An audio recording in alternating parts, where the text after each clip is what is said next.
show starts in 10, 9, 8, 7, 6, 5, 4, 3, 2, 1, go.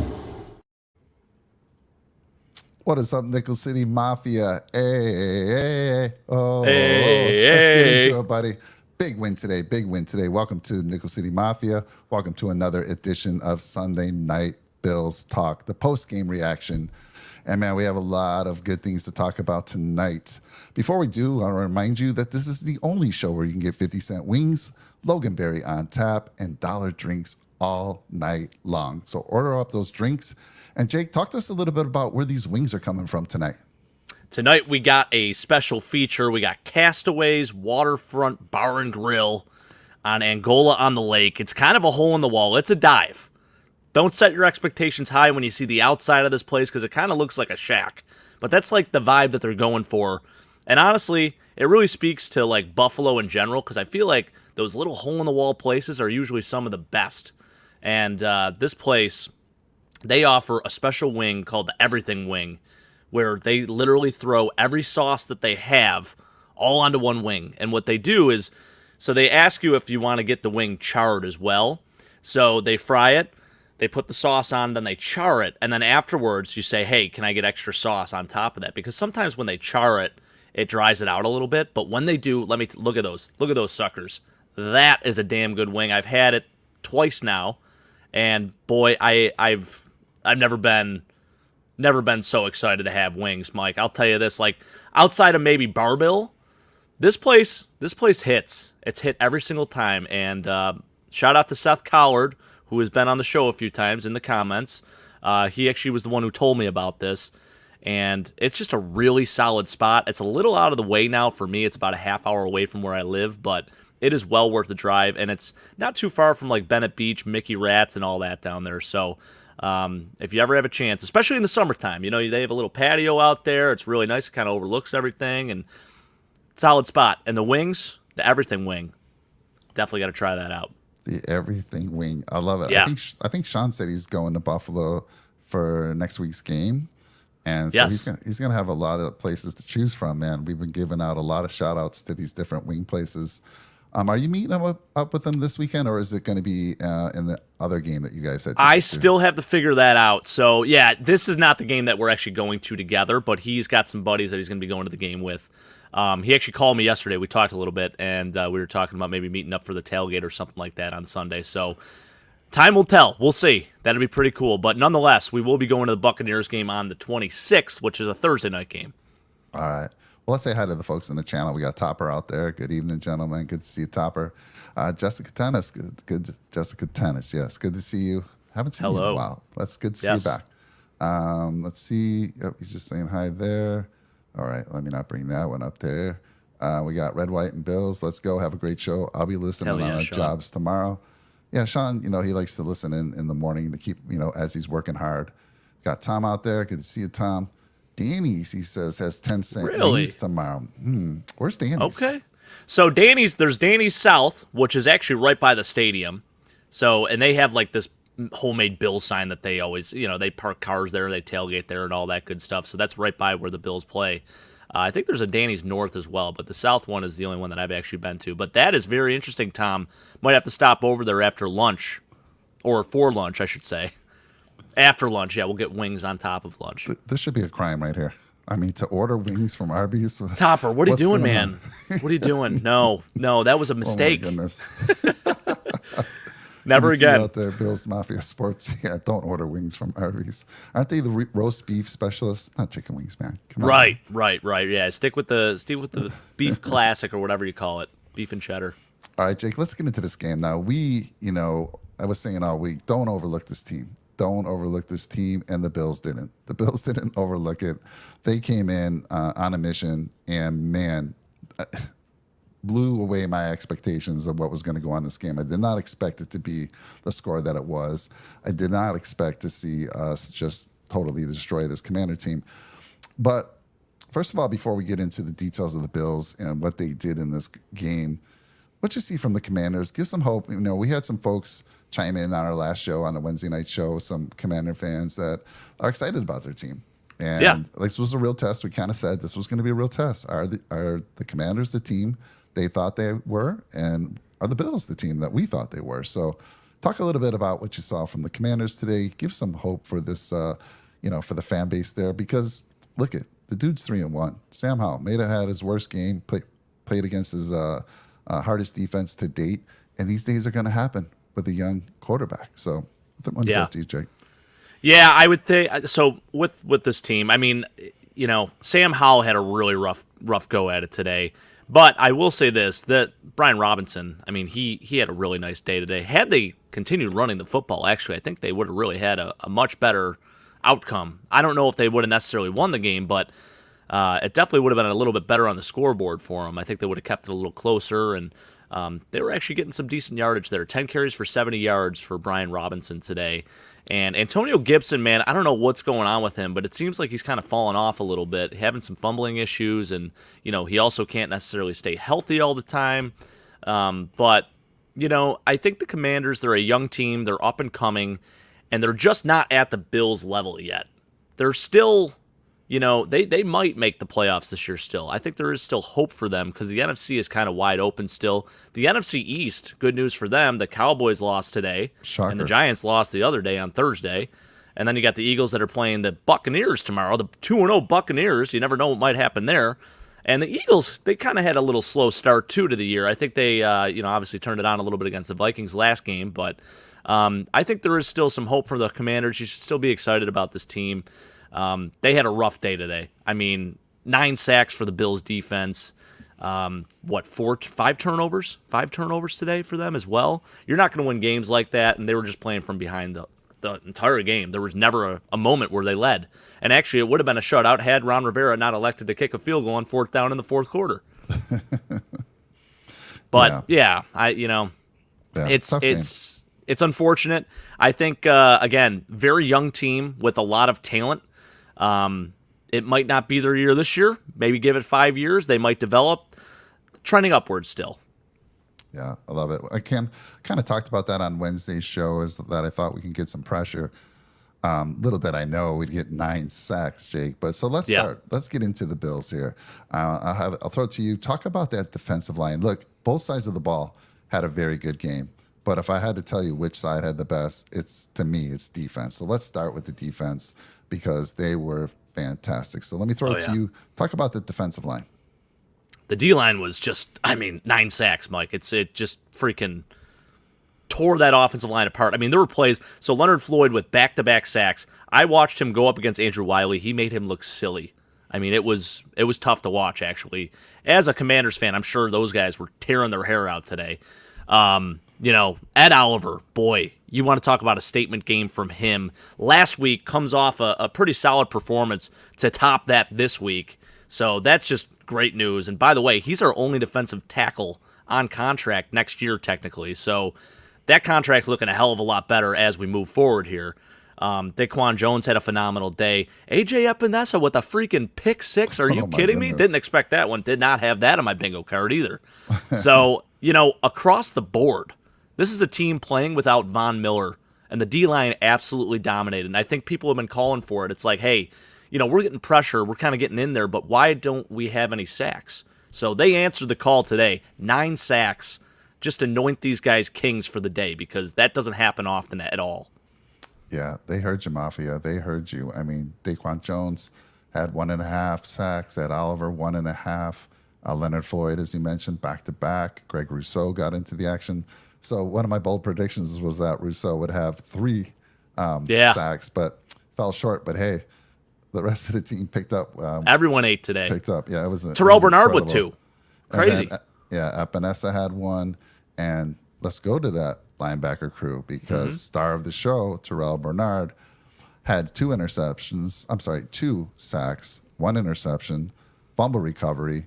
And I think they showed the stat that there's only been 2 other linebackers, Harrison from Pittsburgh and Brian Urlacher was the other one. Great company. So, unbelievable, Jake. So talk to us about the linebackers today. Well, it's a good day for Terrell Bernard when his name is mentioned more than Matt Milano's, our other all-pro linebacker, by the way. So, yeah, just an impressive day from him. You could tell he's playing very confident. He wasn't getting turned around. He was mentally there and just playing ball. And that's what you love to see from a young guy like that. I mean, it's really impressive what he's been doing. And he's getting better and better as we go here. Like the first game against the Jets, that first half was kind of tough for him. But then I think he picked it up a little bit in the second half. And then this Raiders game last week, I thought he was tremendous. And today, I don't know what happened. He was like a bat out of hell. I mean, he was all over the place, intercepting passes, getting sacks, getting TFLs, recovering a fumble. I mean, guy couldn't be stopped. It's really, really impressive to see what he's been doing, and I think we got a good one in him. Yeah, they said it on the broadcast. Just good players are always around the ball. Yeah, and he was, and we've seen this not just today. We've seen him in the past couple games. He seems to be always around the ball, so they have a good nose for it. And we saw that today, in 3 games in for Terrell Bernard, and he keeps trending upwards. So it was fantastic. That interception was incredible. He's playing right where he should be, and he had to elevate quite a bit to make that interception, which was fantastic. That's why they test the vertical, baby. Dude, just a beautiful thing. I'm telling you. So let me go back here to the channel real quick. Topper saying, yeah, the Commanders D-line is legit. Our O-line, yeah, we'll talk about that O-line in a little bit. They were fantastic today. Yeah. Let's see here. Yeah, Tom coming in with Micah Hyde. He needed that, man. All right, Happy for him. We'll talk about them a little bit. Were there any injuries that you guys are aware of? None that I saw. The one that scared me the most was Diggs early on, when it looked like something with his wrist, but he came back strong and looked just fine.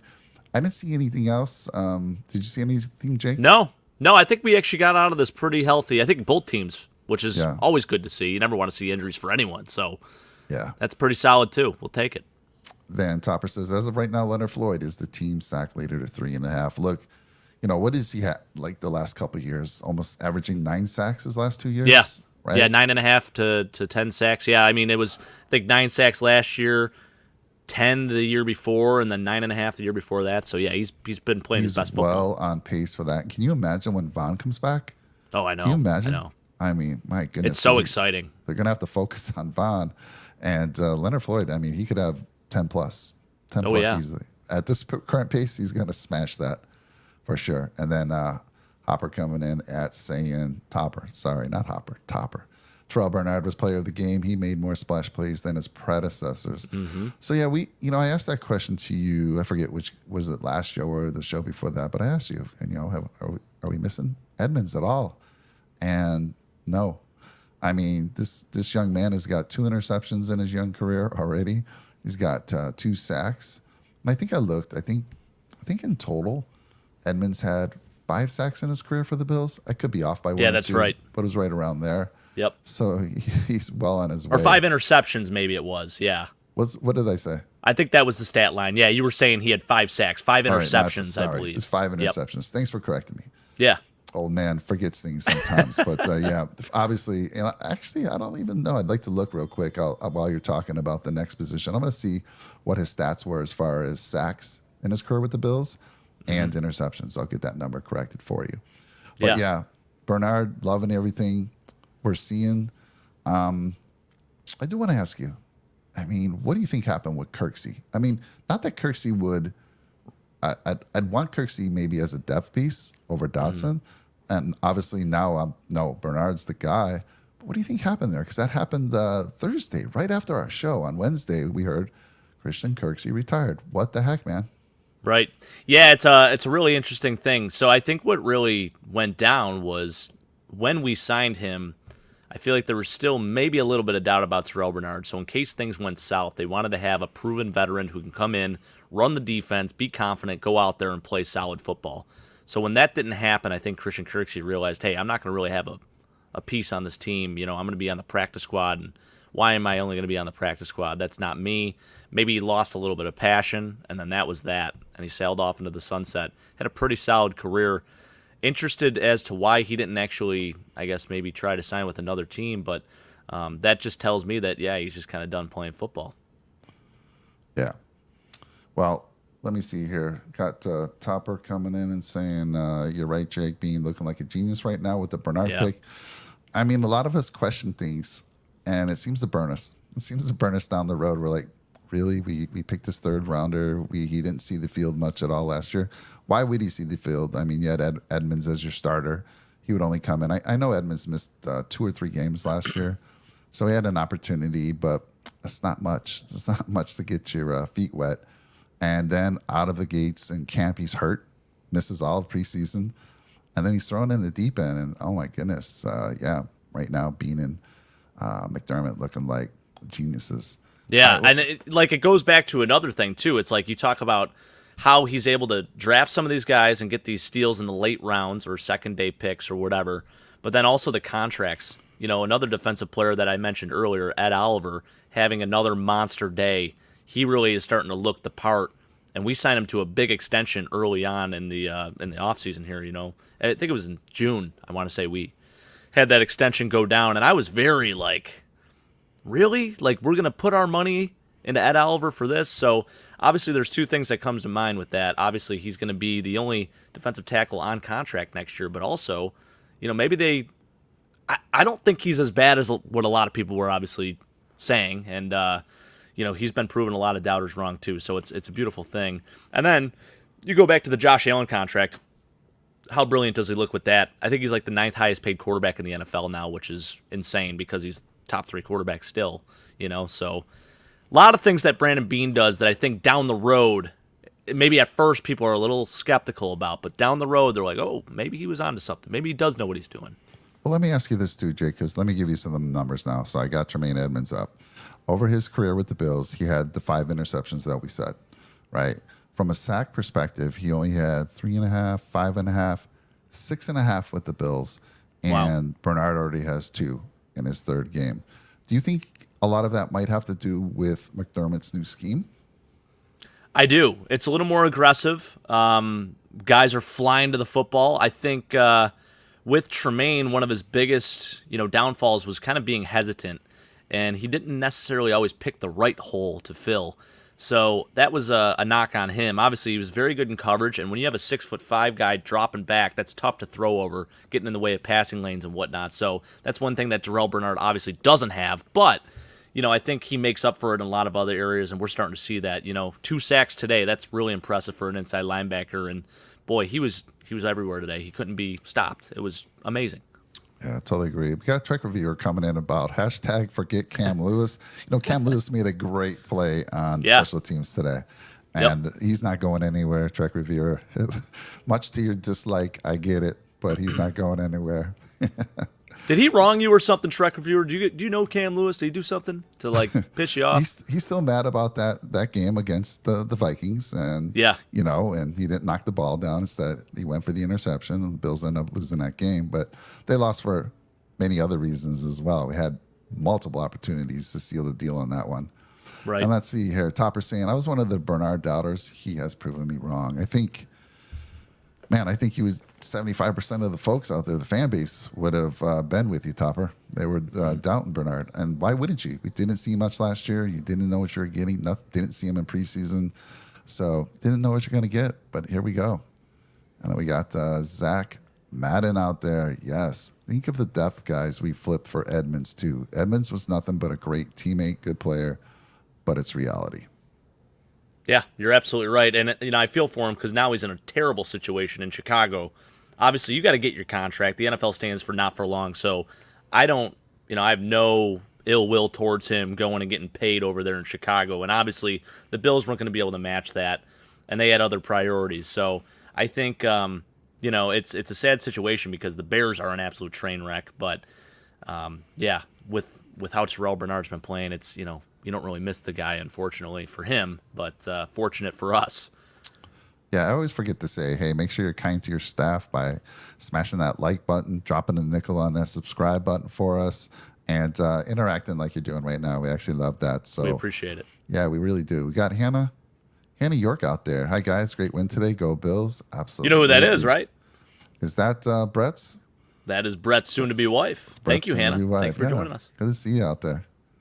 And then he says, Trek reviewer, I think Puna and Phillips will both be back next year, and Bills will draft a 320-pound run-stopping DT. I think, wasn't Puna inactive today? Did you think that was a little interesting? Yeah. I did find that interesting. I was kind of wondering what that was all about, especially with two pretty good running backs. You would think that you'd want to like bolster up the interior there. So yeah, I was very confused by that. Yeah, so that is interesting. Let's see here. Heck of a win. Go Bills podcast. Love the fourth quarter.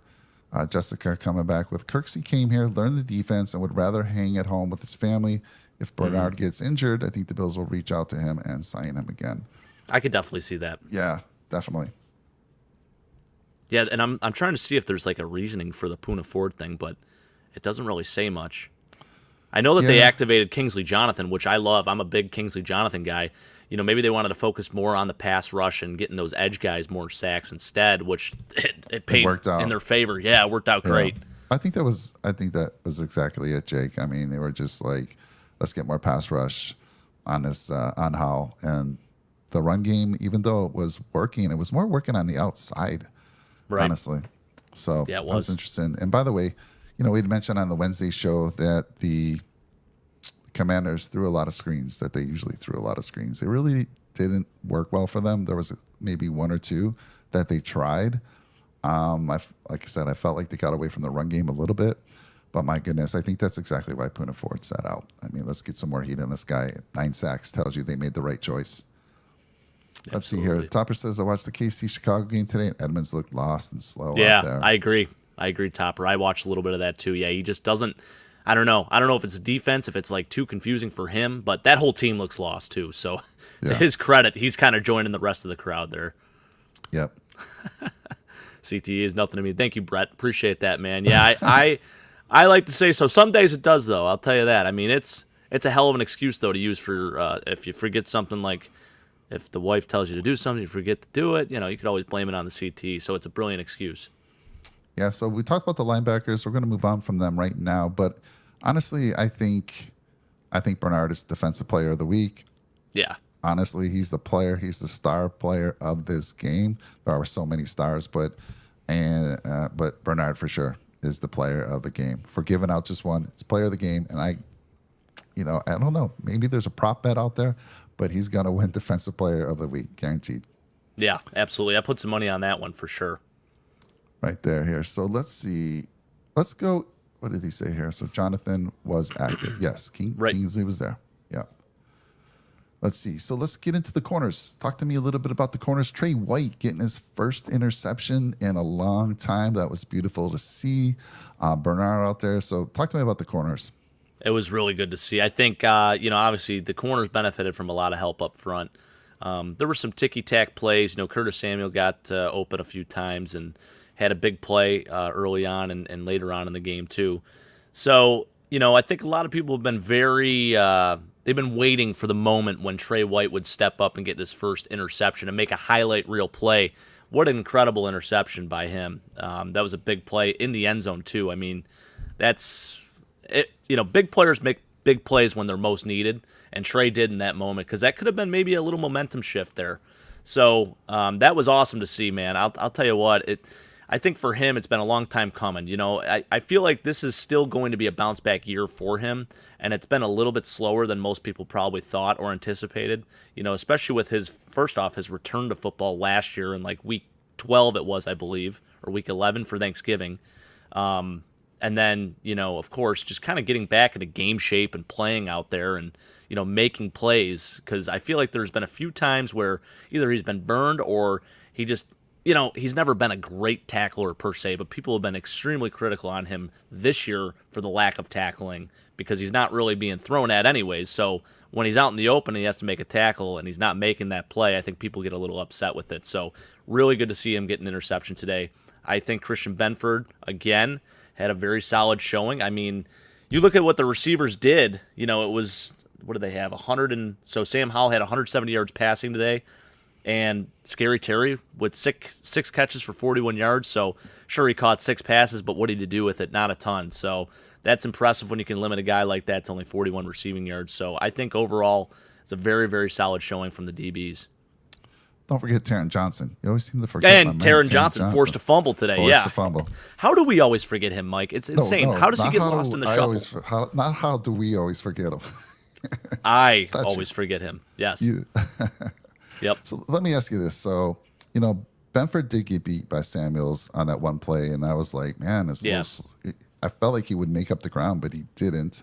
I think he had a pass interference call against him or holding. I think there was a holding call. Ticky-tack on that one. Yeah, I didn't agree with that.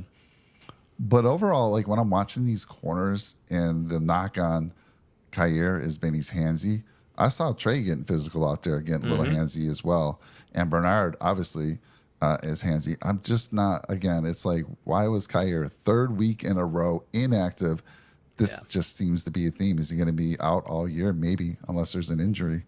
But surprising there because, like I said, the knock is he's handsy, but that's okay. I mean, you can be handsy. You can get away with it. And I feel like, I don't know, the Bills aren't giving him a chance for some strange reason. We won't go into detail. We've talked about that many times. But kind of interesting to me that we didn't see him out there again. I have a feeling now if he's going to be active for any game, it should be this Dolphins game next week because if you remember last year, he put the clamps on Tyreek Hill. He did a hell of a job. Well, I shouldn't say he put the clamps on him, but he kept him in check. He kept him at bay and really did an awesome job. And actually, all the games he really played in last year, some big games, that Chiefs game and the Dolphins game, both of those really stand out to me. So curious to see what happens with that. We got Sophia coming in with the super chat. Smash for Bernard. Thanks for the show, guys. Hey. Anytime we do super.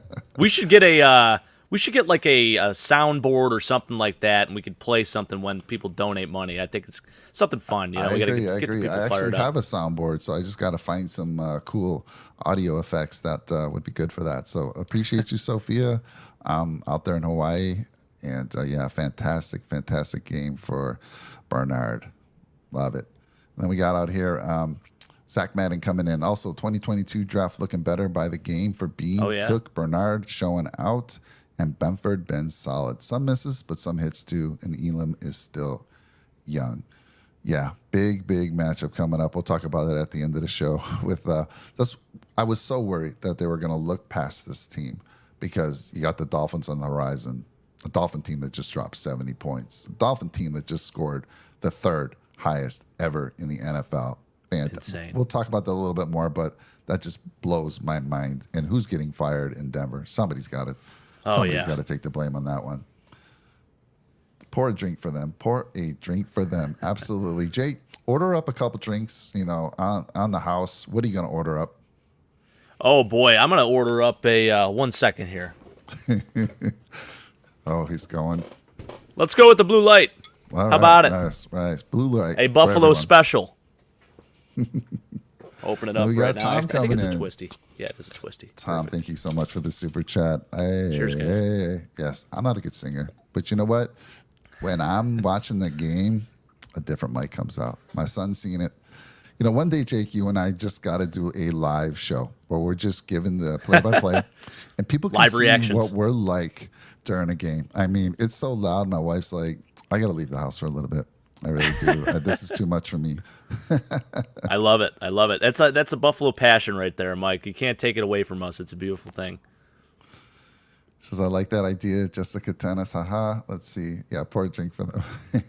Heck we did. We pour a drink for everyone out there in the. We sure do. In the channel there. So.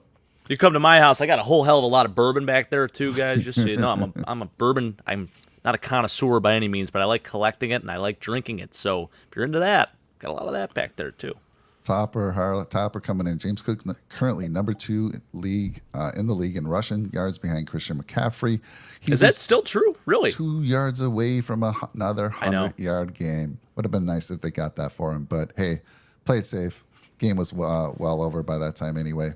Yeah, it was. And you know what? Shout out to James Cook because he just had a baby as well, Mike. So it's a beautiful thing. What a great weekend for him. He can celebrate and feel real good about this one.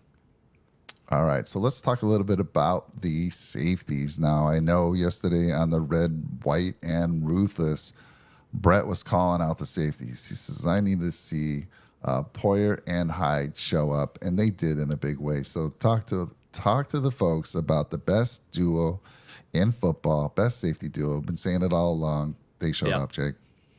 Still the best safety duo in football, by the way. I think, over the last 2 weeks prior to this game, people were kind of questioning whether they had lost a step, which that might still be true. As you get older, things change, and it happens quick. The downfall happens real quick.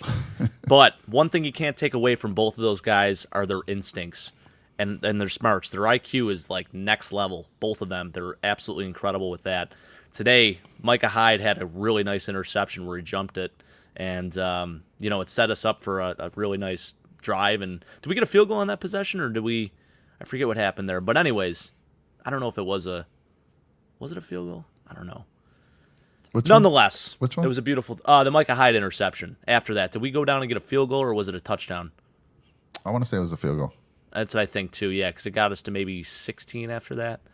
But yeah, it was a really, again, the Trey White interception happened. That's great for his confidence. The Micah Hyde thing happened. It's great because people are critical, and it's probably the right thing to do is to criticize those guys because they didn't really play the best football over the last 2 weeks. But today they were both very, very solid, both very, very sharp. Jordan Poyer made some nice plays today. Micah Hyde with the interception. I think overall the safety play was really, really good. And Taylor Rapp, he was kind of quiet today. Didn't do a whole hell of a lot. Devontae Adams called him out last week, said if he wants to continue playing in this league, he's got to stop the dirty play and play the game the right way. So I'm curious to see how he responds to that. But time will tell. Nonetheless, best safety duel in football. Poyer showed up as well. I mean, he didn't have an interception, but he had that big hit to cause an incomplete pass. And I thought he played the run game pretty well. Also, so let me see here what they had from a stat perspective. Poyer had 4 tackles, 4 solo tackles that was. And let's see where Hyde Micah was. had 2 and a pick. Yes, very nice. Not bad. I laughed when you said about the safeties getting old and things start to decline, and I laughed because I am proof of that. I try to do some yard work this week. I'm just not meant to do yard work. My back is sore. I mean muscles That's I tough, never Mike. used. It's tough, buddy. It's tough. Maybe I can fly you out here because I know you like to do yard work. You're big on that. So let's get you out here. Stay a week with me and get this yard in shape for me, man. There we go. Let's do it. I'll fly help. out to Cali. Why not? Let's do it. All right, sir. So let me ask you about, before we move on to the offense, defensive coordinator, head coach, Mr. McDermott. And I think I got to refer to him as Mr. McDermott. He's earned it. He's earned it. Talk to me about what you think of him through week 3 and how he's doing as the defensive coordinator, because people were worried, like, can he handle being the coach and being the defensive coordinator? And I think when we had, who was the gentleman that we had that actually rode in the rental car with him? You remember that show we had? I don't know. Oh yeah, Jason. Yeah. Jason. So Jason had said on that show, because I was worried about that, he said, look, Sean is the guy. He would not take on that responsibility if he didn't think he can do it. And he's doing it, Jake. So talk to me about Mr. McDermott. Yeah, I think that decision for him to call the defensive plays is certainly paying off. The defense has done a really, really nice job. First game against the Jets, technically the defense only allowed 16 points. Next game against the Raiders, we only allowed 10, and today, 3. So each game we're allowing less points. Now, I know we haven't played like the greatest teams in the league by any means, but still, there's something to be said about it. It's tough to win in the NFL. I don't care who you're playing against. And to do what this defense has done and what they did today, I mean, it was a statement game for sure. 9 sacks, Mike. That doesn't happen often at all. I don't care who it is. It was awesome. I mean, every single position group on the defensive side of the ball today had a very, very good day. And it was the most complete game I think I've seen from a defense. From a Bills defense in a little bit here. So very encouraging, and it sucks because I played against the Bills defense in 2 of my fantasy leagues, and I'm probably gonna lose those games because of it. All right, well, as you should. You should be happy with that. You should Right. It's a bitter thing, right? Bittersweet thing. Yes. So Jessica, I hear you. Yeah, we'll find a sound effect of pouring a drink every time someone comes in with a super chat. I love that. Jessica, idea. I love that idea. I'm gonna actually piggyback off of that too. I think we do the drink pouring, or maybe we do the hey, and then a drink pouring sound effect. I like it. So combine the 2. I got the board. I've been waiting to put something on those sound pads here, so we'll do that for sure.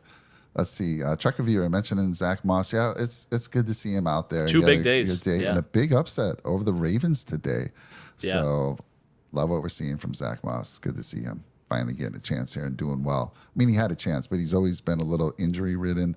And here he is showing up for Indy. Big upset there. Yeah, Jonathan Taylor. Who's Jonathan Taylor? We don't need him. Zach Moss. I will say this, even though the Ravens are Jonah's second favorite team, he did shed a few tears when they lost that game. Poor kid. Well, they had a shot. Justin Tucker actually missed a field goal today, which you'd never see. Granted, it was a 61-yarder, and that surface they were playing on was kind of tough today with the rain and all that. So you can't knock them too much for it. But yeah, that was definitely an upset. Not expected. Yeah, when that field goal went up, I mean, I'm like, he's got it, Jonah. We got, you got Hey, look, it was dead straight still, Usually don't see that at all. The Bears head coach obviously can't do both. Yeah, it's not easy. I mean, it's not easy. I mean, there was a lot of folks concerned about McDermott having to do both, and he's proven us all wrong, as usual. Yep. Let's see here. Props to the Bills O-line the last 2 weeks. All the fans wanted was solid play this year in the trenches, and it showed up the last 2 games. And honestly, I think even, I know we lost the game. But if you go back to the first game, you could see signs that this O-line was better this year. And, I mean, they were going against one of the top D-lines that you'll go against all year long. So I thought they did a decent job in week 1, and we knew that it would take some time. You got Connor McGovern, and you got Torrance. I mean, first time with that line. It takes time to adjust. I mean, look at the case. I always say the Chiefs a couple years ago when they revamped that whole offensive line. They got off to a rough start the following year, Jake, but they put it together, and I think that was the year they beat us in the 13-second game. It was. Dang it sure was. Yes. Yeah, and then you can talk about look at the Bengals this year. I mean, they picked up Orlando Brown, and they're off to a rough start. So it takes time for an offensive line to gel and get used to one another, but the Bills are getting better week by week, which is what you want to see. So I'm ready for these Dolphins. Let's go. And I mean, you can't get too critical on them either. I mean, they played against the last 3 games. We played against 3 very good defensive lines too. You got to remember that. The Jets, they have one of the best defensive lines in football. The Raiders, they had Max Crosby, and we made him look invisible. And then today we played against a very stellar defensive line with 4 first-round picks and an absolute dog and Chase Young and Jonathan Allen and Daron Payne. And I mean, they're loaded. So for what we've been able to do, I think it's beyond impressive. Yeah, Topper saying the Commanders D-line had 7 sacks in week 2 versus Denver's O-line. The Bills O-line pretty much shut them out. So, I mean, you see Denver is a wreck. They're what, 0-3? And to let a team drop 70 points on you, man. It's insane. It's rough. It's embarrassing is what it is, really. Yeah. I mean, I know the Dolphins are they score at will, and they've done that over the last, or for these first 3 games, but 70 freaking points? Are you serious right now? With a guy like Vance Joseph as your DC and a guy like Pat Surtain on the field as well for you. It just doesn't make sense to me.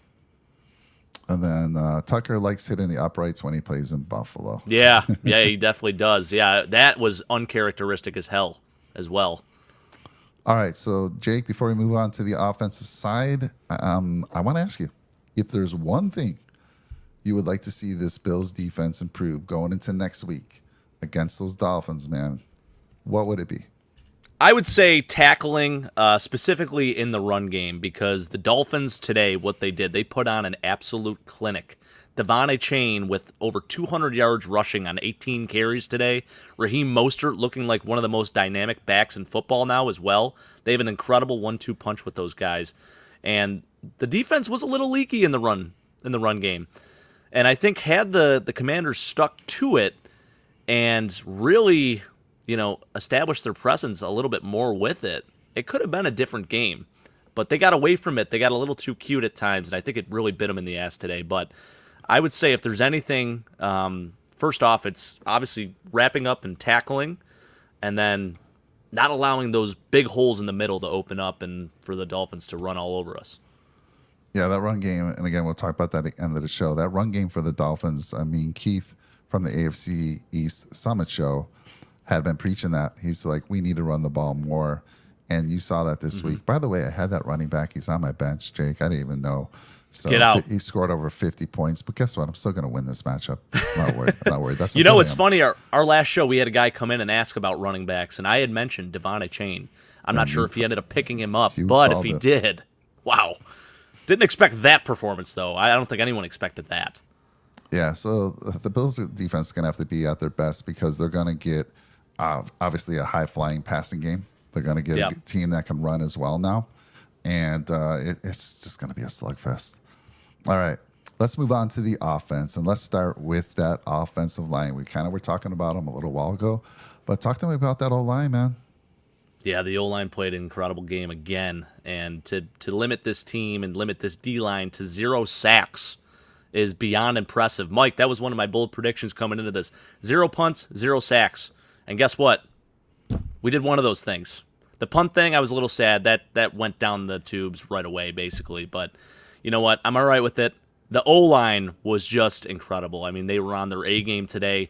Spencer Brown had one holding call today, but, that's neither here nor there. And honestly, I don't think it was a game changer by any means. And, overall, again, you go back to the rookie, O'Cyrus Torrence. Holy smokes. What an impressive start for him. And he is everything. I mean, that second-round pick that we used on this guy, this late second-rounder, turn it into the first-round prospect that he was supposed to be. It's just a beautiful thing. So, yeah, A-plus effort from the O-line today. That D-line that they have is no joke, and the fact that we were able to control them and gave Josh a ton of time, by the way, too. I mean, it was a really, really good performance.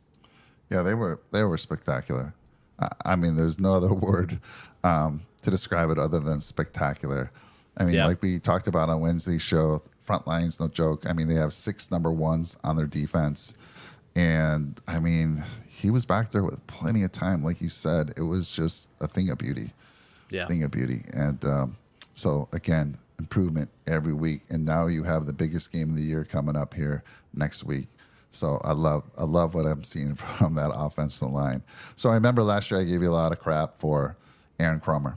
You had sold me on Aaron Cromer. You're like, Mike, we got Aaron Cromer, Saffold. I mean, this O-line is going to be fantastic. That turned out not to be the case. And I was asking for a refund on Cromer. Well, he's got the right guys, and he's doing the right things this year. So, hey, sometimes you're a great coach, but you don't have the personnel. And maybe we got the personnel now. So I've subscribed again to Aaron Cromer. I'm back on board with you, buddy. Love that. Hell yeah. What do we got out there in the channel here? Let's see here. Agree, Jake. Can't let those big runs. Yep. Those things will kill you, man. Game changers. Let's see here. Yeah, topper. Washington D-line. 37 pressures versus Denver, and our O-line gave up 0 sacks and ran it down their throat. Torrance, solid again, too. Yeah, it's beautiful. Yeah, that's another thing to mention, too. You talk about the pass protection. I don't think we gave enough credit. And listen, I think there were some really dumb running calls. We got to stop calling run plays on 2nd and long. I think that's a gripe that I do have with Ken Dorsey still. Is like, it just makes 0 sense.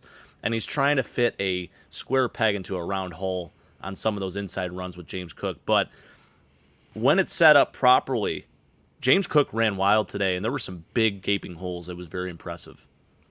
Yeah, I agree. We'll talk a little bit about Dorsey. He'll be the last one we talk about here on this offensive side of things. So let's move on now to, let's see here. Let's go to the tight ends. They're kind of quiet today.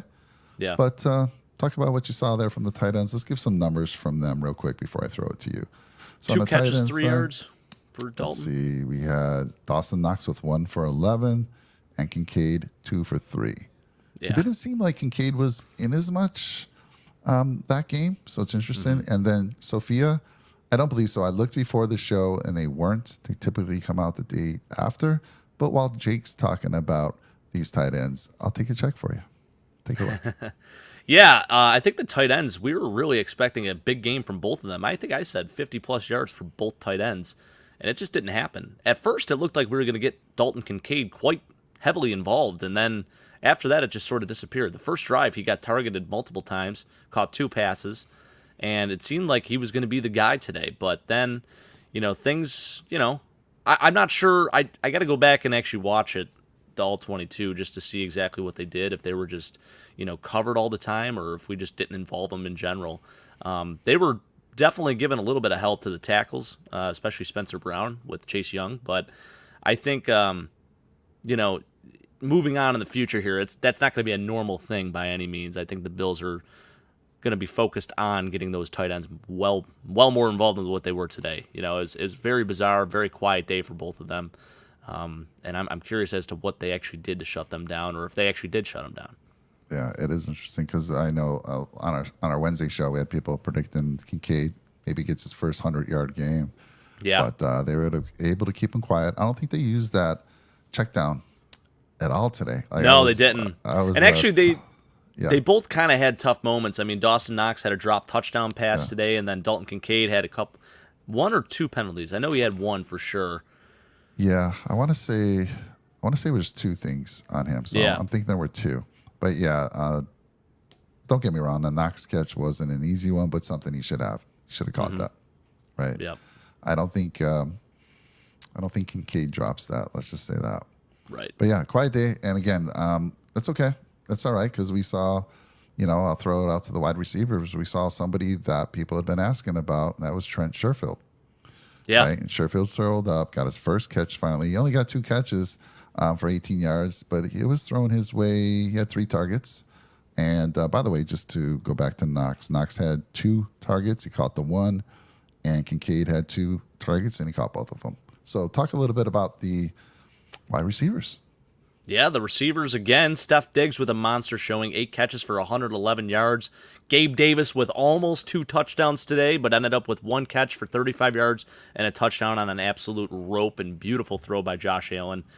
Gabe has been playing good football lately, and I know he had another drop today, but I am happy with his performance thus far. And, contract year, I said it, Mike. I think he's still on pace to have a very solid season this year, and a guy that I'm going to continue starting in my flex position on my fantasy team. Well, I had Diggs today, so I was happy with that. Yeah, that's great. Talking about Gabe Davis, we had 4 targets, only 1 reception. It was for that touchdown, and he had the 1 drop. So, I hear you. I think Gabe is going to be just fine. I love he's that big physical wide receiver. And it was funny because on the broadcast, it was after a turnover. They were saying a lot of teams like to go for the dagger, right after the turnover. Yeah. And then they were saying maybe it's going to be second down because that's what teams are starting to do now. On the second down after a turnover, they'll go for the big play. Well, they didn't waste any time. They went for the big play. And they sure did. It was a beautiful pass. You got to be kidding me. With a little bit of rain falling, Josh Allen put that ball. You could have caught that, Jake. I could have caught that. Yeah. As long as we were open, of course. But he was open. Good route. And I think, who's watching him? Was that their rookie Forbes? Because Forbes kind of got pulled, I think, in that game. I believe. Yeah, he had kind of a tough day today. And I think we expected Steph Diggs to have a monster day and give him the business a little bit, and he certainly did. I think, he's still learning, and, he's a first-round pick. He's got a whole hell of a lot of talent, but, yeah, he had a rough one. He had a rough go today. Let's see here. We got Zach saying Cromer and Washington might be the 2 happiest guys in the locker room. Good point, Jessica. Knox had 1 close call TD, but luckily neither were needed. 2 penalties. Yeah. So and you're right. Topper comes in saying Dalton Kincaid, he had the tripping call and then the illegal shift. Yep. You are right. Yeah, so 2 penalties against Dalton Kincaid. So, yeah, I'm not going to say it was a bad day for the tight ends, but they had some errors today that, could have helped to score some more points for sure. Obviously, especially with Dawson Knox. Yeah, I saw when I watched that. But that tripping call was BS. Yeah, I was looking for the foot, but I think there was saying he was tripping it with his arm. I don't know. Right. It's kind of weird. That was a BS call. Yeah, I agree with you, truck reviewer there.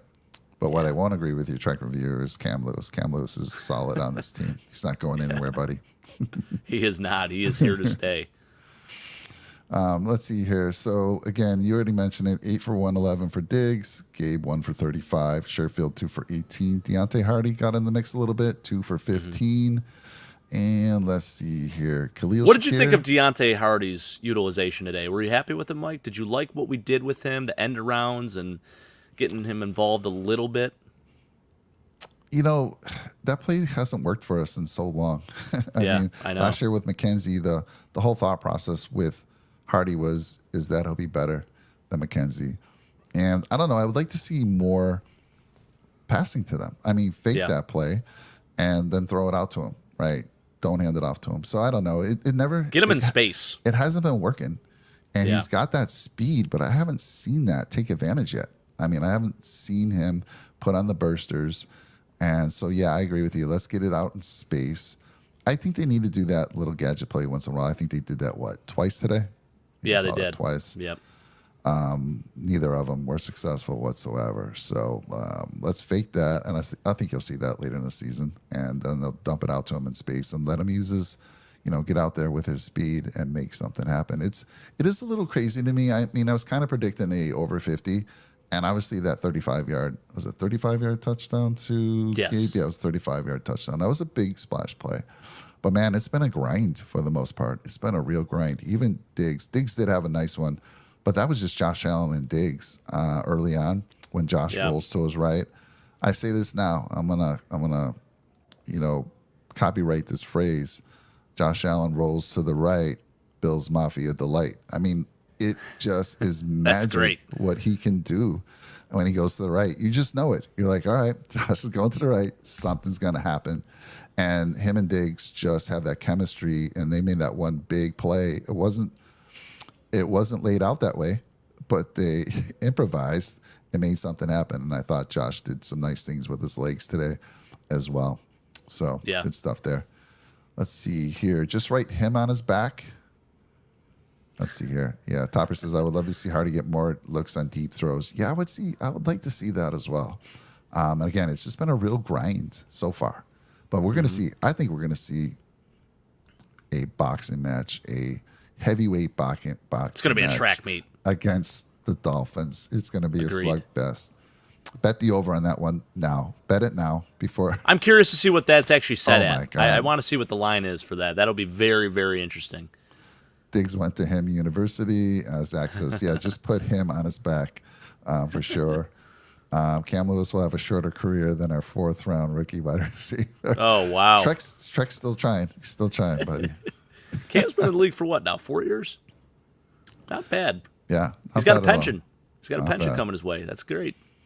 All right, so we talked about the wide receivers. Let's get into the running backs. Jake, talk to us again. We had 15 carries for Cook. I think we had 5 for Murray and 5 for Harris. Talk to me about that group, man. Loved it. Loved what I saw. I would like to see a little more involvement from Latavius Murray and Damian Harris on the inside runs. I mentioned, early on here, just about Ken Dorsey and doing the second and long runs. It just doesn't seem to be working. If you're going to run it up the middle, man, use your big body guys, the guys that you brought in to do that work. I think in the right blocking scheme, and if you're able to keep the defense honest at some points, and you bring them in and get them sucked in, and James Cook can use his actual speed. You can get him to the outside, and then there were some good holes today though too. So he broke off a couple of nice runs today, and it was very impressive. Super happy with James Cook this year. I think he's been nothing but fantastic. Averaging 6 yards a carry. I think 6.5 yards a carry today, which is just unreal. But our bigger backs, Latavius Murray scores a touchdown today. Damian Harris, when he was in there, I think he made a little bit of an impact. He had only 15 yards, but he also had he didn't have a catch today. But I'm very happy, happy with the running back performance today. I think it was fantastic. Yeah, it seems like Cook he seems a little slow to get going, but then he gets rolling, and maybe. I think he should always start. He's the starter. He is that guy. He's our starting running back. But like you said, maybe bring in Murray a little sooner or Harris. And it seems like after Cook has a few series or two, they'll put in Murray. And then after Murray does his thing or Harris does his thing, Cook then starts to really get cooking. And I don't know what it is. I'd like to see. That's one thing I would like to see next week. Let's get cooking earlier with James Cook a little bit. But let's see. Is it like maybe it's like he's threatened by maybe losing some playing time. He sees these other guys playing better, so it makes him play better. Something like that. I don't know. maybe he just needs to be that guy who needs to get a feel for the game. Like, this is a different team. Let me see what they're throwing at me out there. I don't know. It just seems to be, as the game goes on, obviously he gets better. He gets better. For sure. So I would love to see that out of the gate. Right now, Topper's saying the line is 53.5 for the over. I'd smash that. Sophia's saying Bills Miami over under 100 points. Yeah, if I was Vegas, you could certainly see that for the first time ever. 100-point over, Jake. That would be wild. Hey, life's too short to bet the under though, too, Sophia. So always bet the over. Hammer the over. Hell yeah. All right, cool. So let's get into and again, Gilliam got into the action once again. Didn't I see him out there? Sure did. Yeah. How about that? Well, he was a big player on that the misdirection where Josh then rolled out and we were able to get a nice crossing pattern. I think that was that the Steph, or was that, I forget who that was to, but anyways, yeah, whenever 41's in the game, you know something good's going to happen, so I don't see why he shouldn't be in on every single play. I know you can't really do that, obviously, with our personnel, but I think more often is better. Well, he does double as a tight end, so if we want to see in 12 personnel and you want to give, Kincaid or Knox a breather, have him be that guy. That's especially right. on the line. Especially on the line. I'd put Knox or, can you imagine Gilliam on the line and have Knox go outside if Kincaid needs Why that? not? Right? Let's do it. It's a mismatch for anybody. It is. All right, let's talk about our guy, Josh Allen. Yeah, I think he still did a lot of Josh Allen-like things, and I mean that in the best possible way. Obviously, the throw to Gabe Davis really sticks out. He had some very nice runs today, too. That was great to see. Actually, his best running performance of the season thus far. Goes in and scores a rushing touchdown today. He did throw an interception, but I didn't hate that. I mean, it was 3rd and 20, and you're taking a shot. You're throwing it down the field. It was essentially a punt. And yeah, it's a turnover on the stat sheet, but was it the worst thing in the world? No. Should he be throwing that ball? Probably not. But again, I mean, you don't even know if a punt's going to get down that far, so it's not like you gave him good field position or anything like that, So I don't hate that at all. I think for the most part, he played a pretty solid game today. Still a couple of things, obviously some tip passes and whatnot, but he's getting more comfortable. I think he's confident now with taking what the defense gives him, and it allows him to really settle in and just do things like he always does still too. So I think for the most part, Josh played a very, very good game. Another very good game today. Yeah, nothing flashy, but hey, got the job done. We've been saying this, take what the defense gives you. He certainly did that. And, he made that, that throw to Gabe Davis was a dime. It was beautiful. And and on the interception, I agree with you, Jake. It's 3rd and 20. Odds of you getting making that first down are slim. So why not go up to your big play, Gabe Davis or Stephon Diggs, throw it out there. Because I see quarterbacks do that all the time with their star players. And whether they're doubled or not, they make the play. So, again, it was a punt. It was just as good of a punt. It was inside the 20. I think even right around the 15 or something like that. So, I was okay with that one. And I loved, when he, like I said, he did some Josh Allen magic, rolling to the right with him and Steph Diggs. He also got out of the pocket and made some nice runs. I mean, he averaged 15.3 a run. Yeah. He ran it 3 times for 46 yards and that nice little layup in the end zone, right? A little layup in the end zone. That was freaking awesome. Love to see it. I know some people, it's not flashy. It's not flashy. People are expecting, we got to have 300 yards every game. No, I'm okay with this if we're winning. We're winning, man. And so we're quietly totally okay just putting up numbers, too, in terms of points. 38 points last week, 37 points this week. Now, granted, the defense helped a lot, but still. I feel like this game wasn't even really talked about. It was overlooked because the Dolphins scored 70, but, the Bills scored 37 points. They could have very well scored 50 today, too. I think it very well could have happened had they kept the starters in, had Dawson Knox caught that touchdown pass. There was a lot of things that could have even given us some more points today, and I think they could have done it. But, obviously the backups came in and some other things happened. So, yeah, this is a very good offense and really, really well put together team. Yeah. And let's see here. So Topper's saying the only real blemish was punt throw. What was that? What was that? Just no, he was just saying basically Josh throwing the deep ball and it sorry. being intercepted. Okay, yeah. Sorry, Topper. A little behind here. My bad. It's all the yard work I'm doing. Sorry, man. Josh out there sliding. I know. Too. How about Yes, that? It was a beautiful slide, man. It was textbook. Yeah. And let's see. And did we see him throw a ball away again? Did we see that happen? We did. No? We saw one in the end zone. He threw a ball away, and yep. Taking what the defense gives you. Again, it feels like it's been a real grind. Defenses are saying, we're going to make you earn every, bend but don't break, and they're expecting Josh to make that errant throw or that hero ball throw that he likes to do, but it's not happening, man. And again, the punt throw, I don't hate it. I don't hate it whatsoever. I am a little sad we did not see Josh Allen hurdle someone, so the streak against playing Eric Bieniemy and hurdling a grown man is now over. It's unfortunate to see, but maybe another day. There was one pass he threw so hard it went off the defender's hand. So yeah. Josh, you can say, if you look at the film, you're like, he probably threw into double coverage a couple times, but he throws it. Where only his guy can catch it. Seriously,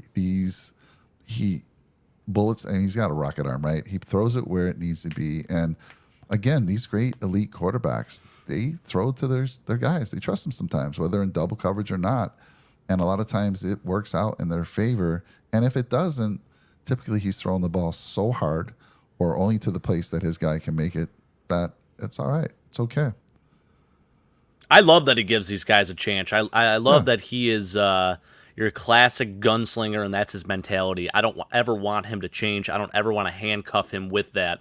I just think, being a little bit more mature, growing and doing what he's been doing is just taking what the defense gives you and taking the underneath stuff instead of always looking downfield to make a play. But sometimes that is a good thing. Sometimes you want to give your guy a 50-50 ball and let him go out there and do something. But it just seemed to be happening a little bit too often, and now he's trying to limit that, and you can definitely tell, and it's awesome. Sophia says, Josh said people are paying him every time he slides. Yeah, probably. He's got a lot of money already, but maybe he's going to donate that to, there you I go. don't know. The Patricia Allen Fund. Yeah, there you go. Let's see here. Track of your net points. Dolphins plus 59, Bills plus 56. Wow. Net points. And let's see here what we got. Josh has his own slide collecting cup. Yeah, he probably does. Yeah, here, throw 100 and thank you. Thank you very much. Love that. So, again, not flashy, but getting the job done. You're going to see flashy. You're going to see, and you did see some flashy. Yeah. Josh Allen rolling You always out. will. You saw at least 2 or 3 Josh Allen plays only Josh Allen can make. And again, you got to, if you can't stop him from going right, you're in a world of hurt because whenever that happens, Bills Mafia. It's dangerous. Bills Mafia delight. We need to make a T-shirt or something with that saying, and I think it'd be brilliant. There used to be I get that from a song, Afternoon Delight. There was some song, right? I forget who sings it, but that's where I kind of got that from. So, all right, Dorsey. Let's talk about Dorsey. The flashiness isn't there. It's okay. We said that's perfect. I'll take that every day if we're getting a win every day, and you'll see you'll see the 300-yard games. They're going to happen. You might even see it in this next game. But talk to me about what you're seeing from Dorsey's play call. I liked what he did today, but, again, I think we're all expecting to see this perfect game called every single week. We have the standard set so high, and it's because we have some really good players on this team, and we want to see them reach or exceed their potential. So when that's not happening, the first person to blame for that is Ken Dorsey. And, I'm not going to say that he called a perfect game today, but I think he did enough to set the team up for success, and that's exactly what he's been doing. He's not the best offensive coordinator in football, absolutely not. He's definitely not that guy. But it's like give and take, basically. I think he gives Josh enough freedom to make his own decisions, and I think he scripts the game in a way that it sets him up to be, at least somewhat successful and take the underneath stuff. And that's more on Josh than Ken Dorsey. With some of these run calls and some of these, play calls that happen on either 2nd and long or 3rd and long. I don't necessarily agree with those. The 4th and 1 call for us to throw and go out a shotgun instead of having Josh Allen QB sneak it, don't understand that whatsoever. Every single time we have the ball on 4th and short, it should always be a Josh Allen quarterback sneak. It's an automatic first down every time. The guy's 6'5", 237 pounds. He can move mountains with his body, and I know you don't want Josh taking a ton of hits, but that should be an automatic thing. I mean, Tom Brady used to do that all the freaking time, and he wasn't half the athlete that Josh Allen is. So I don't understand that call whatsoever. So didn't love that either. But I think the criticism is always going to be there, and you just have to learn to accept that there are going to be times where you're kind of scratching your head with Ken Dorsey. He's not the perfect OC, but he is doing enough to set us up for success.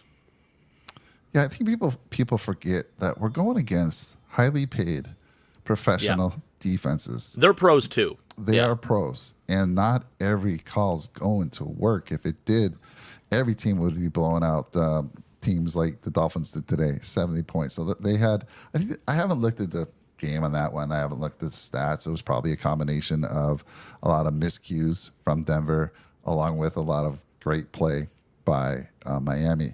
But yeah, you're playing against these professionals, and they had 6 number 1 guys. So not every play is going to work. These defenses are highly paid professionals, and they're good, man. They're good. It's not like we're playing against high schoolers, and we're just every play is going to work.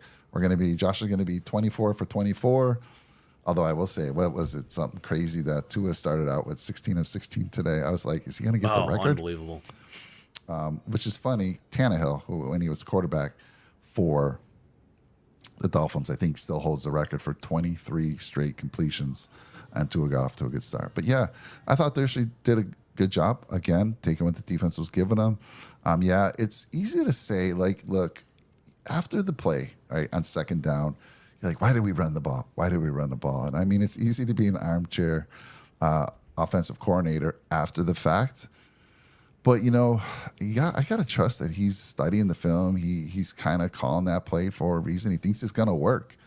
And for whatever reason, the defense makes a play, and then you kind of look silly. But, yeah, just remember, we are playing against highly talented professionals on defense. And we're going to see that next week as well. And, it's just going to be it's going to be a slugfest. But are you nervous?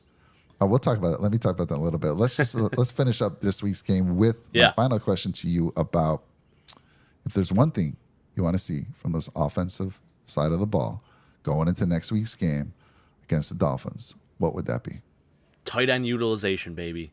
Let's get these guys a lot more involved. I want to see more Dalton Kincaid. It's like you're just teasing me. Like you're giving me a little bit of eye candy here, and then he's out there catching every single ball you throw to him. Why don't you throw to him more? Get him more, like he is, and he's physical too. He'll run you over. And same to be said with Dawson Knox. I know he had a tough drop today, but still a very, very hard catch to make. Get both of those guys more involved. Like that's a safe blanket for any quarterback. And just for me, I mean, you drafted Dalton Kincaid in the 1st round. Like I expect to see 10 targets next game for Dalton Kincaid. I'm going to say that right now. So that is my that's my biggest takeaway, is just getting those guys a lot more involved in the offense. All right. And I think for me, I don't think it's going to happen. But like you said, Tyreek Hill's been the guy. They did this. They dropped 70 points today, Jake, without Waddle.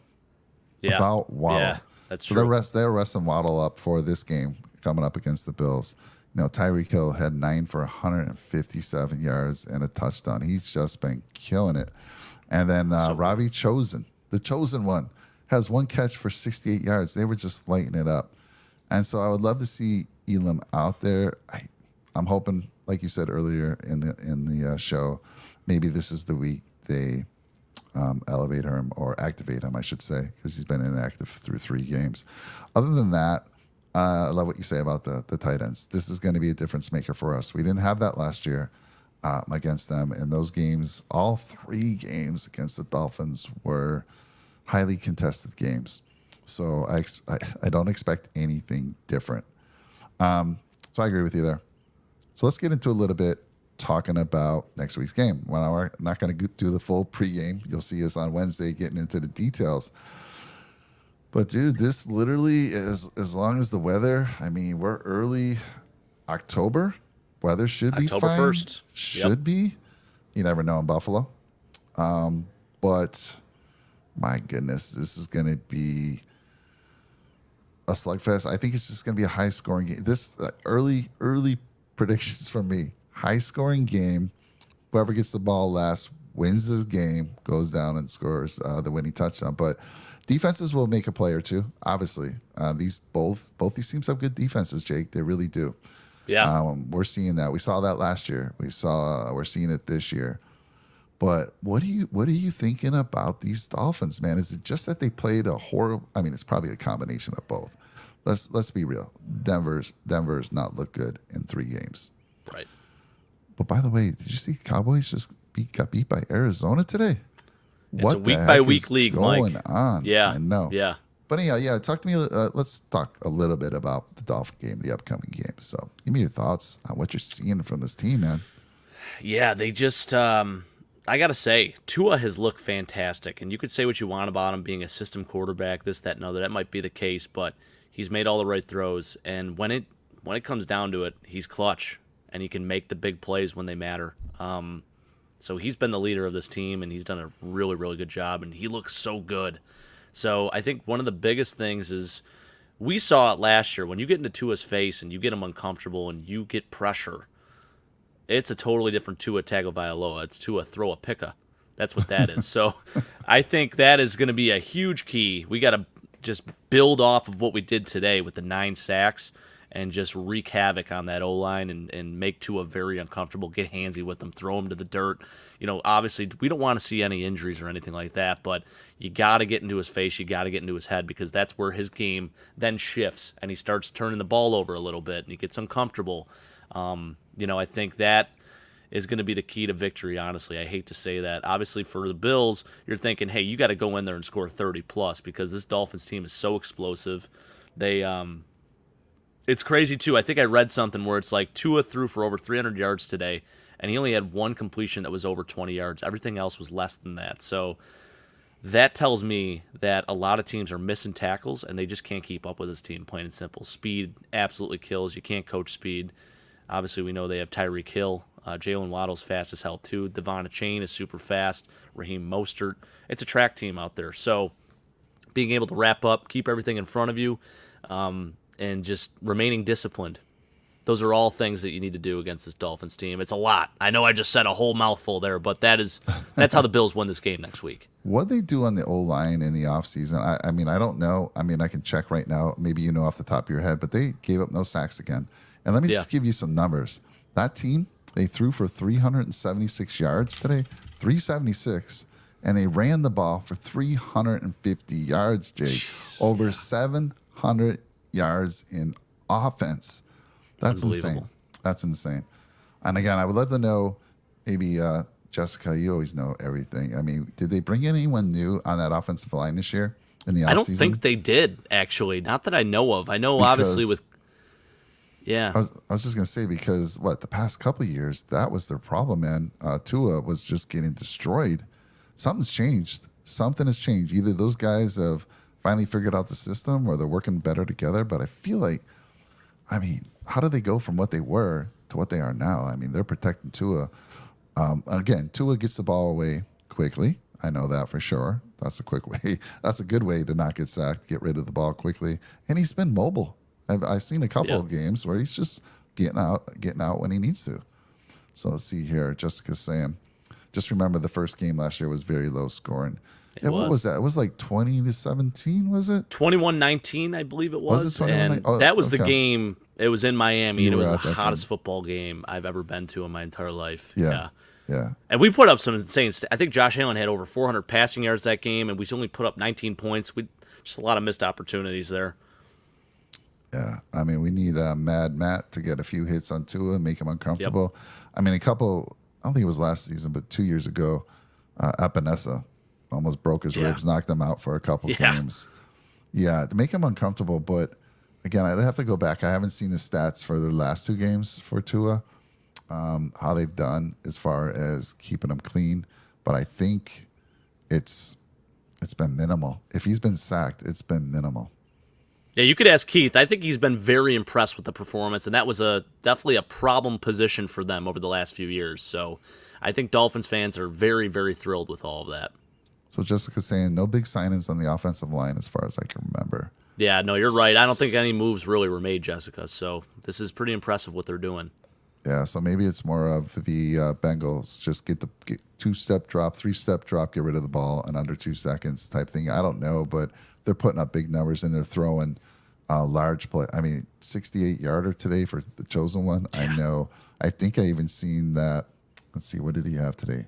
Yeah, Tyreek Hill had a long of 54-yard touchdown. He's had a couple now over 50 yards. So it's insane. Now, last year, I feel like we did a pretty good job against Tyreek. We seem to.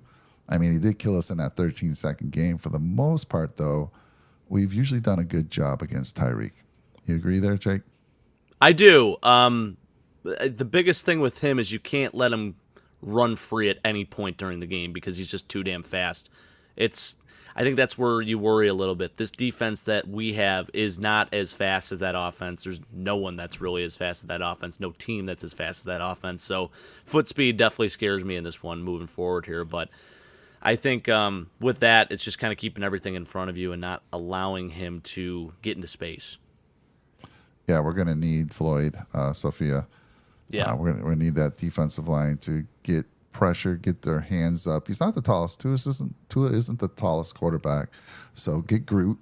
You know, Groot had some nice pressure get today. Those hands get up, those baby. hands up, and that is just as good as anything. If he can get those hands up, maybe deflect the ball, which he's done a couple times this year.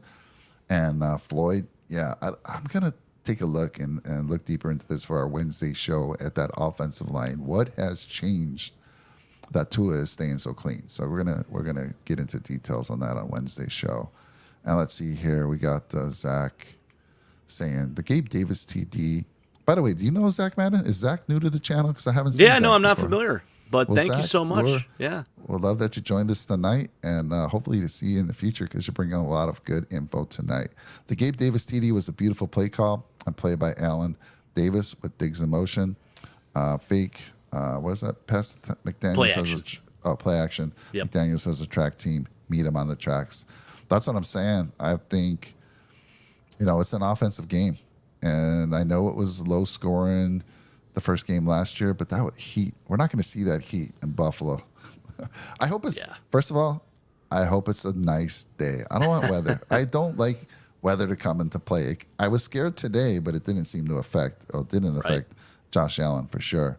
But it did seem to affect maybe Howell a little bit. So let's see here. I think the Dolphins' developing running game is keeping defenses. That's a great point. It absolutely is. Yeah. So it's scary. Right? If you get that running game, though, what do you focus on? You obviously, to me, you always got to take away Hill. You always have to take him away. But, man, we're going to need people to step up. And by the way, both those backs, Devon Achane and Raheem Mostert, they had a really nice day receiving the football as well. I think they both caught several touchdown passes. So they had rushing touchdowns and receiving touchdowns today. Achane, is that how you say his last name? Achane? That's right. Yep. Okay, he had 2 touchdown receiving. He caught 30 yards, and he ran for 203 yards with 2 touchdowns as well. 4 touchdowns on a day. It's a hell of a day. Tell me about that. He's a rookie this year, right? He's a rookie, Texas A&M, and he wasn't really known for – he could always do it, but he didn't catch a ton of passes in college. He was always known for his game-breaking speed, and when he gets, out in the open, he's gone. He is a track star, and I think the Dolphins always had a plan for him to utilize him, but you pair him with Raheem Mostert, who's very similar. You have 2 of the fastest running backs in football right now, and they are both so damn dangerous. Catching passes out of the backfield, being a check down guy, and then also just being able to run like the wind. It's pretty scary. 726 total yards on offense. I wonder what the record is, Jake. I believe it is. It's got to be up there. I think that is the record. There. Yeah. Oh my goodness! It's the first time there's been 5 passing touchdowns and 5 rushing touchdowns in a game. Crazy. Wow. And, it wasn't like Wilson. He threw 1 pick. He was sacked 1 time, so they kept him kind of clean. Yeah, I was looking to see if there was a lot of mishaps on the Broncos side today. I do think they had a fumble somewhere, but doesn't look like there was too many. So this was all the Dolphins just destroying them. Just outscoring. I was looking for some other reason why they dropped 70 points. They're very good, and Denver's obviously not. But kudos to the Dolphins, man. This is going to be an epic game and a huge one for us. I mean, this is why I was so worried about this game. Right, if we lose this game, we're now 2 games behind the Dolphins. Now we're fighting for our lives in week 4. It's still a huge game because check this out.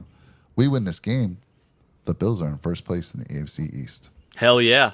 Because the Jets lost to the Patriots today. Low-scoring game, but Patriots held them off. But yeah, Buffalo has an opportunity to get right back at the top next week in Buffalo. So let's go. Buckle up, baby. Buckle up, Jake. Oh, I will. Don't you worry. I'm going to strap in real tight here. Let's Mike, Jay, question. What's the difference between Russell and Owen Wilson? He's got the answer right below there. I love that.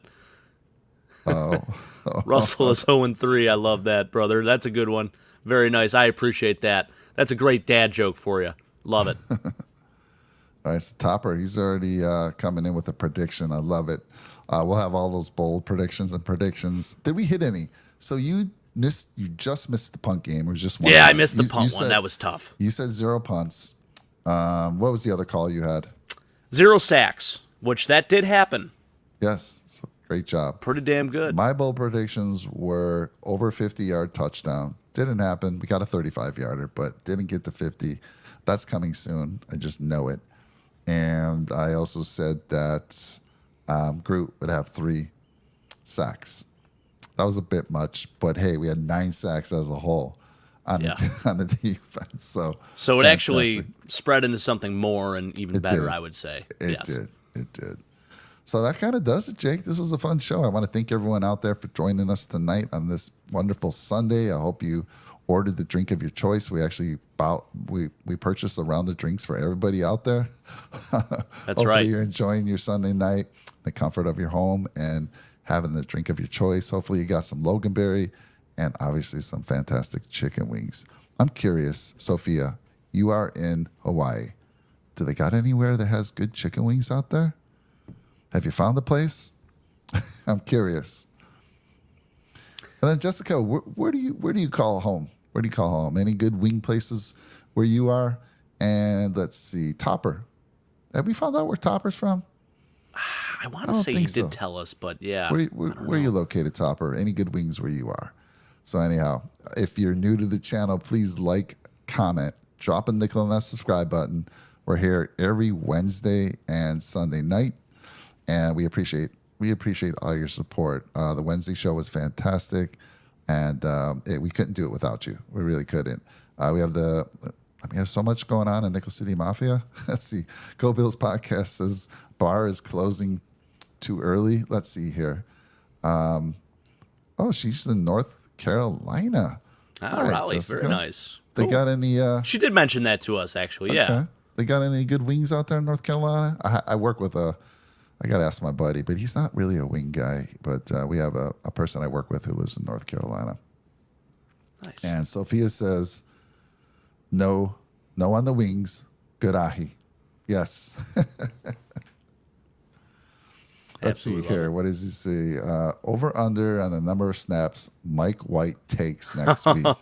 Wow. Well, you hope he's not taking any snaps. If he is, maybe it's because it's a blowout on the Bills' end, and they both put their backups in. But I don't think the Dolphins would do that. I think they'd probably try to keep their starters in to save face. So, and if he is playing, then too, the other option is obviously Tua got hurt. So hopefully that doesn't happen.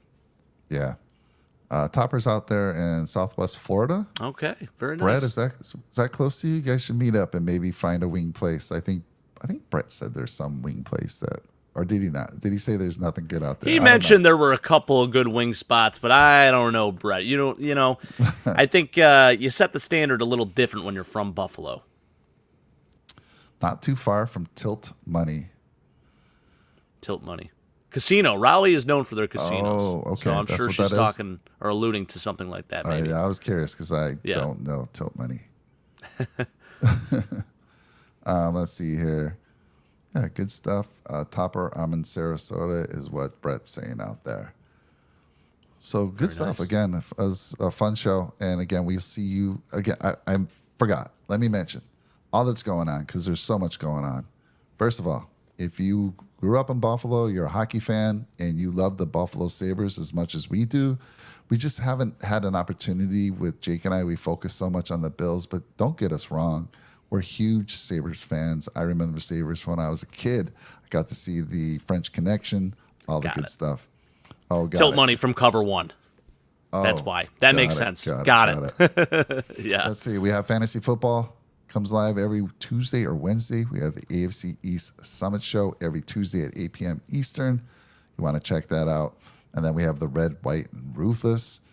And on Saturday at 8:30 p.m., that is Sean from the Red, White, and Bills and Brett from the Go Bills podcast. So check them out. I saw a lot of you interacting with them, so we appreciate that a lot yesterday.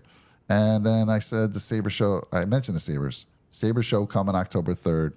Tuesday nights, 8:30 p.m. We got two really, really good co-hosts for that show, so you'll be excited, and hopefully you'll be excited as we are. I can't wait for that show to kick off. That's going to be awesome. Yeah. Yeah. So what else? So we got anybody else that we got to catch up on? And then she means tilt money from cover one. Okay, yeah, cool. Undefeated, baby. What's that mean? What's undefeated? What's that? Oh, I don't know. What are you talking about, Tom? Who's undefeated? Sabres going to be undefeated? Oh, I would love 82-0. Hell yeah, Tom. Let's get an early prediction for the Sabres while we're at it. I mean, shoot, why not? Yeah, and then Love Topper it. said there was no real good wings out here. Maybe Buffalo Wild Wings. Oh,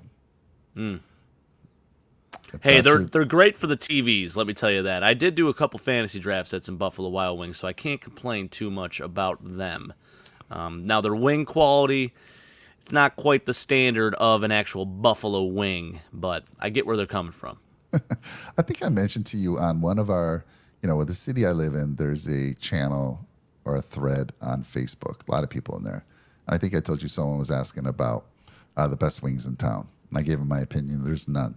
But somebody chimed in and said, hey, if you go to one of the grocery stores and you order them from, we have an Albertsons by us. If you go to Albertsons and you order their wings and you get them fresh, they're the best wings in town. And I said, if you have to have your grocery store, if your grocery store is your top wing place, you're in trouble. But I checked it out, Jake. It's not horrible. It's a decent snack. But, and if I'm in an emergency, okay, I can deal with them. But come on now. Grocery store, chicken wings, no. So I heard something, because I always wondered, why can't other places replicate what we do here in Buffalo? And there's something, I think it has to do with the water that's used. And because it's so different here, I guess maybe there's something that goes into that. And then, for sponge candy, which is another Buffalo favorite, for sponge candy, it's all about the barometric pressure. So that's a legitimate thing, and that's why you can only make sponge candy here in Buffalo. So it's a really wacky thing, but I guess Buffalo, man, we're just really unique. Kind of cool. That's what I think it was Jason, the one from who wrote in. Yeah, Jason said that. Yeah, that's right.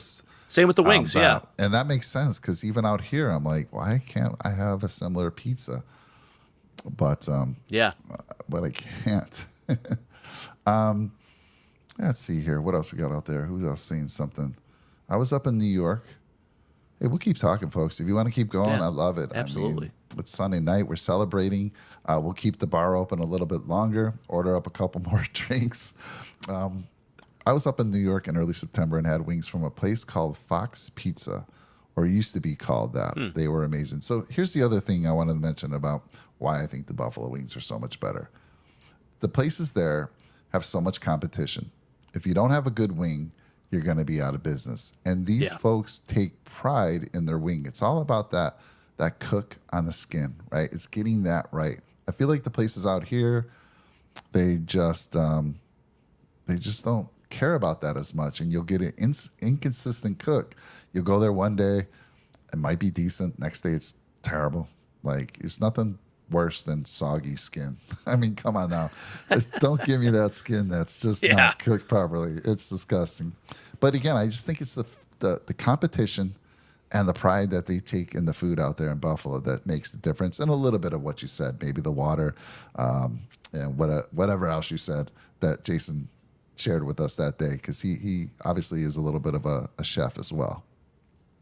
It's definitely true. Yeah, and man, I'm actually watching this Raiders game right now too. I wanted to comment on what's the update on that one? Yeah, so it's 23-7 Pittsburgh, and Zach Madden brought up a point here. He said the Raiders have been outscored 60-10 since the first drive against the Bills. That's pretty wild to think about. Yeah. That's 4 quarters of football, basically, that they've been outscored 60 to. Well, actually, wait. So now it's the second half. So 6 quarters of football? Pretty wild. Yeah, I'm not a fan of the air fryer. We've tried it. Yeah, that's not the right way to do it, man. Can't do it. Yeah, sorry, buddy. We air fry our wings down here. Gross. Brett was near Buffalo. I hope Brett got to go have some decent wings. Did he ever say where he went? Did he say where? Yeah, Brett, did you end up at like Anchor Bar or something like that, or did you get any wings here? Barbill, anywhere close by of all the great wing shout-outs that we've given on this show. Yeah. Seriously. All right, we're at the hour and 30 minute. We got Sunday evening. Still a little early here on the West Coast. So I'm going to go have dinner with my family. You guys got me hungry now. Again, talking wings. We always end the shows hungry. It's crazy. It's not fair, guys. It's not fair. Jake, you could go right now and get some wings. I know it's 10:30. Some wing places open. Yeah, actually, so Barbill is still open. They actually stay open until 4 a.m. So bars in Buffalo are great because we always stay open until 4 a.m. But the kitchen typically does close around 10-ish, so it might be a little late now. But there are a lot of good late night places here. I mean, you talk about Mighty Taco, you talk about Jim's Steakout. There's some choices still. Yeah, awesome. All right, everyone, have a good one. Check us out Wednesday. This is epic. This game's going to be epic. We're going to get into the details. We're going to need you. We're going to need you on that show. And a lot of anxiety going into this week for sure. It's going to be awesome, man. Oh, man, Can't sure wait. is. Jake, thanks again. Great show. Thanks for always being on and being that guy that you are. So I appreciate you, Mike. Thank you. Everyone else, have a good night. Go Bills. Go Bills.